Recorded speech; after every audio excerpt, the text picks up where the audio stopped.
ಹೇಳಿದ್ರಲ್ಲ 2,500 ಕೋಟಿ ಮುಖ್ಯಮಂತ್ರಿ ನಿಮ್ಮವರೇ ಶಾಸಕರು ಕೇಳಿಸ್ಕೊಳ್ರಿ, ಉತ್ತರ ಕೊಡ್ತೀನಿ. ಅವ್ರು ನನ್ನ ಪ್ರಶ್ನೆ ಕೇಳ್ತಾ ಇರೋದು ನಿಮ್ಮನ್ನಲ್ಲ. ಯಾವ್ದು ಯತ್ನಾಳ್ ಅವರು ಅವತ್ತು ಹೇಳಿದ್ರು, ಅದಕ್ಕೆ ಅವ್ರು ಇವತ್ತು ಪಕ್ಷದಲ್ಲಿ ಇಲ್ಲ.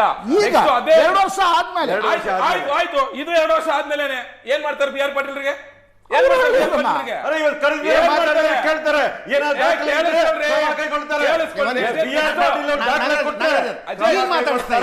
ಬಿಜೆಪಿ ಸರ್ಕಾರದ ಹೇಳಿತನ ಮಾಡೋದಿಲ್ಲ. ಈಗ ಮಾತಾಡ್ತಾ ಇದ್ದೀನಿ ಅವ್ರೊಂದು ಮಾತು ಹೇಳಿದ್ರಿ, ಬಿಜೆಪಿ ಸರ್ಕಾರ ತರ ಹೇಳಿತನ ಮಾಡೋದಿಲ್ಲ ಅಂತ. ಅಲ್ಲ, ಹೇಡಿಗಳು ಯಾರು ಅಂತ ಬಿ ಆರ್ ಪಾಟೀಲ್ ಉಚ್ಚಾಟನೆ ಆಗ್ಬೋದಪ್ಪ ಅವ್ರ ಪ್ರಕಾರ, ನಿಮ್ ಪ್ರಕಾರ ದಾಖಲೆಗಳು ಕೊಡಬೇಕಾಗ್ತದೆ. ಕರಪ್ಷನ್ ಅಲಿಗೇಷನ್ ತರಲೇಬೇಕಾಗ್ತದೆ. ಇಲ್ಲ ಅಂತಂದ್ರೆ ದಾಟಬಾರದು ಅಂತ ಹೈಕಮಾಂಡ್ ಹೇಳ್ತಾರೆ. ದಾಖಲೆಗಳನ್ನ ಎಲ್ಲಿಂದ ತರ್ತಾರೆ? ಯಾರು? ರಿಯಾಲಿಟಿ ಚೆಕ್ ನ ವಿಷಯ ನಾನು ಹೇಳ್ತೇನೆ.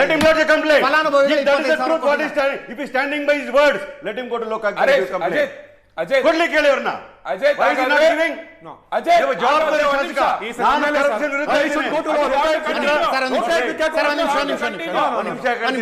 ನಾವು ಕಾಂಗ್ರೆಸ್ನವರು ಕರಪ್ಷನ್ 40% ಕಮಿಷನ್ ಆರೋಪ ಮಾಡಿದಾಗ ಯಾರು ಲೋಕಾಯುಕ್ತಕ್ಕೆ ಹೋಗಿದ್ರು? 100% ಪೀಪಲ್ ಯಾರು ಹೋಗಿದ್ರು? ನಾವು ಕಂಪ್ಲೇಂಟ್ ಕೊಟ್ಟಿದ್ದೀವಿ. ನಾವು ಕೊಟ್ಟಿದ್ದೀವಿ, ಕೆಂಪಣ್ಣ ಅವರು ಕೊಟ್ಟಿದ್ದಾರೆ, ಬಹಳ ಜನ ಯಾರು ಕಂಪ್ಲೇಂಟ್ ಕೊಟ್ಟಿಲ್ಲ. ನಾನು ಹೇಳ್ತೀನಿ ಕೇಳಿ, ಹಲವಾರು ಜನ ಕಂಪ್ಲೇಂಟ್ ಕೊಟ್ಟಿದ್ದಾರೆ. ಅದನ್ನ ತನಿಖೆ ಮಾಡ್ತಾ ಇದ್ದೇವೆ. ಇವತ್ತು ಕೂಡ ಹೇಳ್ತೀನಿ ಕೇಳಿ, ಕಾಂಗ್ರೆಸ್ ಸರ್ಕಾರ ಕರಪ್ಷನ್ ಟಾಲರೇಟ್ ಮಾಡೋದಿಲ್ಲ. ಬಿ ಆರ್ ಪಾಟೀಲ್ ಗೌರವಾನ್ವಿತ ಶಾಸಕರು ಅವರಲ್ಲಿ ಇರ್ತಕ್ಕ ಮಾಹಿತಿ ಕೊಡಬೇಕಾಗ್ತದೆ. ರಾಜು ಕಾಗೆ ಅವರು ಅವ್ರ ಕೆಲಸ ಮಾಡ್ಕೊಳ್ಳೋ ವಿಚಾರದಲ್ಲಿ ಮುಖ್ಯಮಂತ್ರಿಗಳ ಹತ್ರ ಹೇಳಬೇಕು ಯಾಕೆ ವಿಳಂಬ ಇದೆ ಅಂತ. ಇಲ್ಲ ಅಂದ್ರೆ ಅವ್ರ ಮಾತುಗಳು ವಾಪಸ್ ತಗೋಬೇಕಾಗ್ತದೆ. ಅವ್ರ ಮಾತುಗಳನ್ನ ರಾಜಕೀಯವಾಗಿ ಬಿಜೆಪಿ ಉಪಯೋಗಿಸಬಾರದು. ರಾಜಕೀಯ ಮಾಡೋ ಅವಶ್ಯಕತೆ ಇಲ್ಲ. We don't agree. ಸರ್ಕಾರಕ್ಕೆ ಮುಜುಗರವಾಗುವಂತೆ ಮಾತನಾಡಿದ 4 ಜನರ ಪೈಕಿ ನಾಗರಾಜ್ ಯಾದವ್ ಅವರ ಪ್ರೈಮರಿ ಟಾರ್ಗೆಟ್ ರಾಜು ಕಾಗೆ ಅವರು ಅನ್ನಿಸ್ತಿದೆ. ಇವ್ರ ಪ್ರಕಾರ ಉಚ್ಚಾಟನೆ ಮಾಡೋದಾದ್ರೆ ಬಿ ಆರ್ ಪಾಟೀಲ್ ನ ಉಚ್ಚಾಟನೆ ಮಾಡ್ತೀರಾ? ರಾಜು ಕಾಗೆ ಉಚ್ಚಾಟನೆ ಮಾಡ್ತೀರಾ?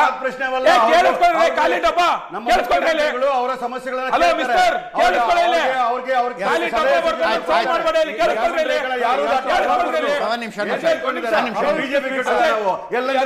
ಶಾಸಕರನ್ನ ಉಚ್ಚಾಟನೆ ಮಾಡ್ತೀರಾ? ಹಾಗಾದ್ರೆ ಒಂದ್ ನಿಮಿಷ, 10 ಜನ ಶಾಸಕರು ಉಚ್ಚಾಟನೆ ಮಾಡ್ತೀರಾ? ಬಿ ಆರ್ ಪಾಟೀಲ್ ಮಾಡ್ತೀರಾ? ರಾಜು ಕಾಗೆ ಮಾಡ್ತೀರಾ? ಪರಮೇಶ್ವರ್ ಉಚ್ಚಾಟನೆ ಮಾಡೋ ತಾಕತ್ತಿದೆಯಾ ನಿಮ್ಗೆ? ಪರಮೇಶ್ವರ್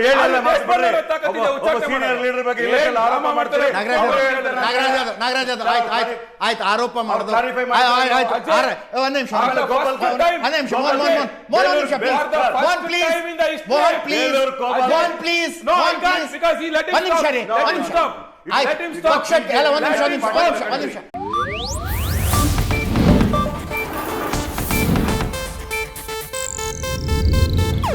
ಇದು ಏಷ್ಯಾನೆಟ್ ನ್ಯೂಸ್ ನೆಟ್ವರ್ಕ್ ಪ್ರಸ್ತುತಿ.